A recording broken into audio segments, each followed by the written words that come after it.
इच्छा पूर्ति भूत। सुंदर नगर में दो भाई अपनी माँ के साथ रहते थे। दोनों ही भाइयों में बहुत प्यार था, मगर कभी कभी दोनों के बीच मामूली खटपट हो जाती थी। एक रात ऐसे ही खाना खाते हुए उनमें खटपट हो जाती है। माँ मुझे दो, मुझे। नहीं नहीं, मुझे। अरे अभी तो तुम्हें दिया था ना। हाँ, पर खत्म हो गई ना। हाँ तो इतनी स्पीड में क्यों खाता है, राक्षस कहीं का। क्या तूने मुझे राक्षस कहा? दिखाओ राक्षस क्या होता है। देखा ये चाकू, मारूं मारूं। अनिल, ये क्या कर रहा है? दिमाग ठंडा रख। हाँ, नहीं तो दिमाग ठंडा करने के लिए तुझे फ्रिज में बंद कर दूंगा, समझा? फ्रिज में तो मैं आने से रहा। हाँ, तुझे कबर्ड में जरूर बंद कर दूंगा मैं। अरे तुम दोनों लड़ो मत। तुम्हें पता है ना, मैं और तुम्हारे पापा शर्मा अंकल के यहाँ जाने वाले हैं। सवेरे आएंगे, रात भर यहाँ लड़ना मत। अच्छा सुनो, अब की बार मैं तुम दोनों के लिए एक साथ फुलके बनाकर लाती हूँ। खा खा कर ताड़ का झाड़ हो रहा है। तू क्या समझता है? हाँ, तुझे मैं उठा नहीं पाऊंगा? अरे दिमाग है दिमाग, बिना उठाए स्केट बोर्ड पर तुझे बिठाऊंगा और दरवाजे से सीधे सीढ़ी पर धक्का दे दूंगा। सोच लेना, मर गया तो भूत बनकर तुझे सताऊंगा। डरता नहीं हूँ मैं। तू क्या, कोई भी भूत आएगा ना तो मैं उसे एक ही तीली जलाकर भस्म कर दूंगा।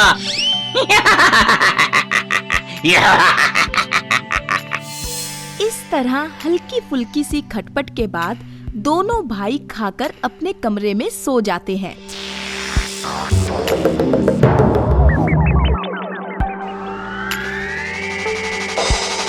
अनिल, अनिल! क्या हुआ सुनील? अनिल ये देख, चाकू।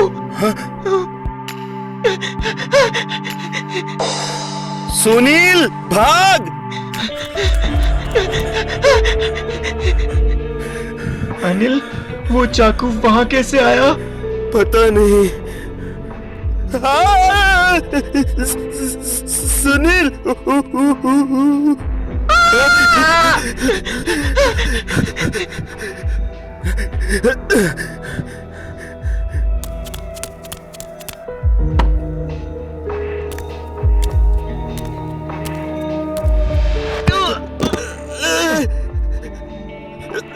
सुनील!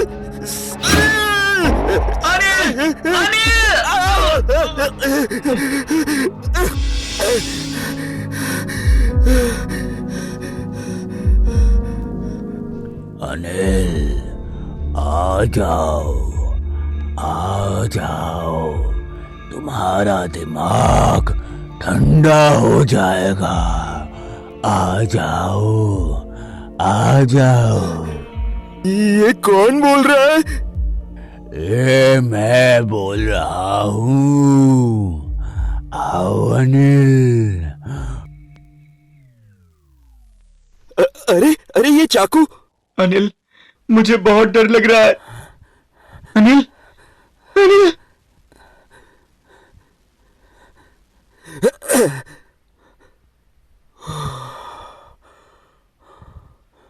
बस अब तो सेफ है। सुनील! अनिल! सुनील! अनिल!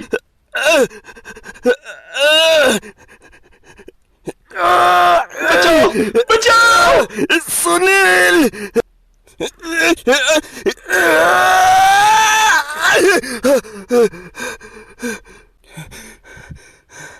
अनिल, अनिल ये क्या हो रहा है? अनिल, अनिल! सुनील! अनिल, अनिल! सुनील! सुनील! सुनील, मुझे छोड़ना मत, मैं सीधा नीचे गिर जाऊंगा। अनिल, अनिल, अनिल ये क्या हो रहा है? सुनील, मुझे बचा ले। छोड़ दो, छोड़ दो। हो जाने दो, हो जाने दो। उसे सीढ़ियों से गिर जाने दो। धक्का दो सुनील, धक्का दो। तुमने ही कहा था स्केट बोर्ड पर तुझे बैठाऊंगा और दरवाजे से सीधे सीढ़ी पर धक्का दे दूंगा। नहीं नहीं, मैंने तो मजाक में कहा था। लेकिन तुम्हारे मजाक ने इन चीजों में वो सब करने की इच्छा जगा दी है जो तुम दोनों ने कहा था। अब वो हो जाने दो। उन चीजों की इच्छा पूरी हो जाने दो। वो देखना चाहते हैं वैसा करने से क्या होता है। चाकू देखना चाहता है तुम्हें लगने के बाद क्या होगा। फ्रिज देखना चाहता है अनिल का दिमाग कैसे ठंडा होगा। कपबोर्ड देखना चाहता है तुम्हें अंदर बंद करके कैसा महसूस होगा। स्केट बोर्ड देखना चाहता है अनिल को लेकर सीढ़ी पर गिरने से क्या क्या होगा। हो जाने दो, हो जाने दो, गिर जाने दो उसे। नहीं नहीं, कौन हो तुम, कौन हो तुम? मैं इच्छा पूर्ति आत्मा हूँ। अमावस की रात को जो भी कोई किसी चीज को लेकर बोलता है उन चीजों में वो करने की इच्छा वैसे ही जाग जाती है जैसे इंसानों में कुछ करने की इच्छाएं जागती हैं। मैं चीजों की इच्छा पूरी करने में उनकी मदद करता हूँ। अब स्केटबोर्ड की इच्छा पूरी होकर रहेगी। सुनील, मुझे छोड़कर मत जा। सुनील,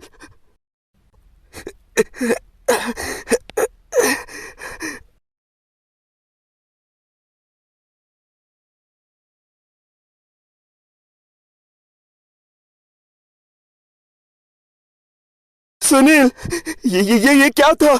ये राख कहां से आई? अनिल, ये वही इच्छाधारी भूत की राख है। उसने कहा था ना, इंसान जो कहता है आज की रात वो सब करने की इच्छा जागृत हो जाती है। मैंने तुझसे कहा था ना, तू क्या, कोई भी भूत आएगा तो मैं उसे एक ही तीली में जलाकर भस्म कर दूंगा। मैंने सोचा तभी ये बात भी पूरी करने की इच्छा जागृत हो गई होगी। बस मैं भागकर एक तीली ले आया और देखो। थैंक गॉड, हम बच गए। आज एक बात मेरी समझ में आ गई है, कभी भी किसी भी चीज को लेकर कोई बुरी बात नहीं बोलनी चाहिए। पता नहीं कब उसमें से वो करने की इच्छा जाग जाए। भूतिया टैटू। शिवपुरा गांव में 3 जमींदार भाई रहते हैं।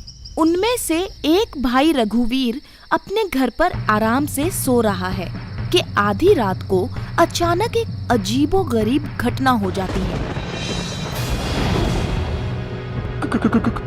कौन हो तुम? तुम्हारी मौत। बचाओ, बचाओ, बचाओ।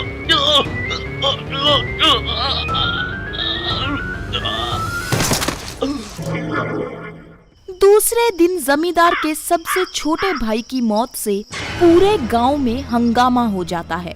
समझ में नहीं आ रहा आखिर जमींदार के छोटे भाई को मारने की कौन हिम्मत कर सकता है। हाँ, उनकी तरफ आंख उठाकर देखने की भी किसी में हिम्मत नहीं होती। फिर भाई, भाई ये क्या हो गया? किसने मारा तुम्हें? हाँ, एक बार बता दो भाई, उसके टुकड़े टुकड़े करके खाड़ी में ना फेंक दिया तो कहना। भाई, मेरे भाई। हाँ?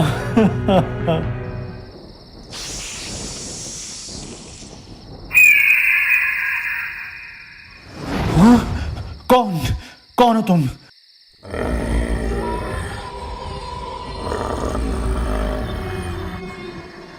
तेरी मौत। मौत?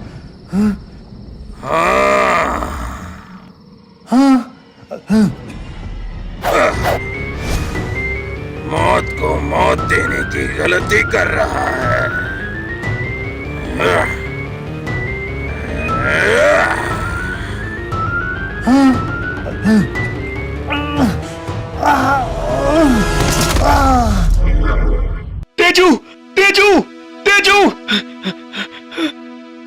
मारा? किसने मारा? किसने मारा मेरे भाई? किसने? तू तो अपने भाई के हत्यारे के टुकड़े टुकड़े करने वाला था। तुझे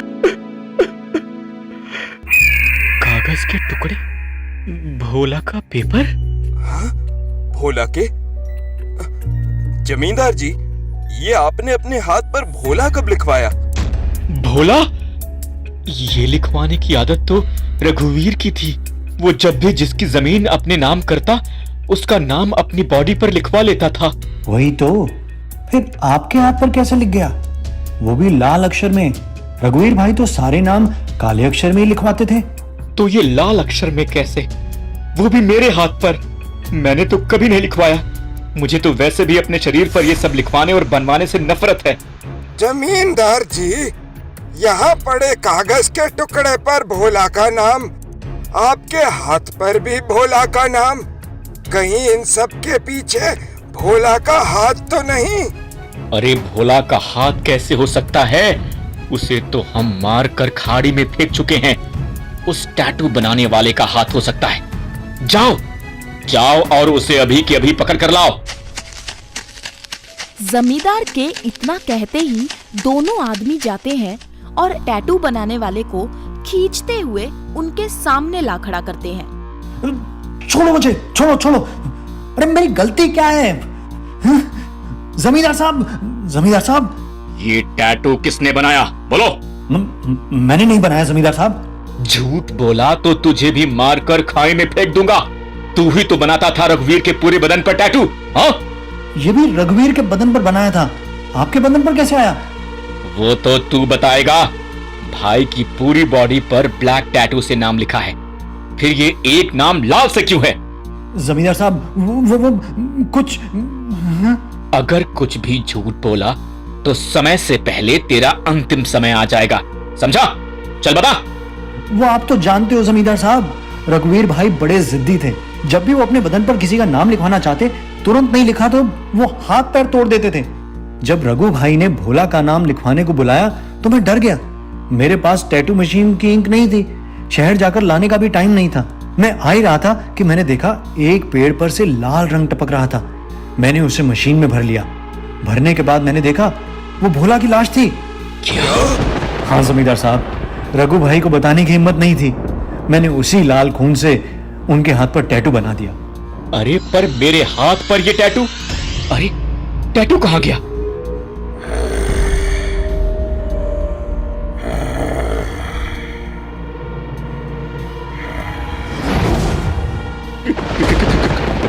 कौन हो तुम? भोला। भोला? भोला? हाँ, गांव के दूसरे गरीब किसानों की तरह तुम भाइयों ने मुझे भी मारकर मेरी सारी जमीन पर कब्जा कर लिया, पर मैं मरकर भी नहीं मरा। तुम तक पहुंचने का रास्ता खोजता रहा। वो रास्ता मुझे इस टैटू की शक्ल में मिला। मरते मरते मेरा खून अपना बदला लेने के लिए तुम्हारे भाई और अब तुम तक पहुंच गया। आज तक तुम भाइयों ने गांव के कई किसानों को मारा, अब तुम्हारी बारी। बचाओ बचाओ बचाओ बचाओ! अरे ये क्या है? अरे भागो भागो भागो मत काका, मैं आपका भोला हूँ। आप लोग कहते थे ना, जब भी कोई गांव से जाता है अपनी जमीन इन 3 भाइयों के हवाले क्यों कर जाता है? कोई नहीं करता था काका।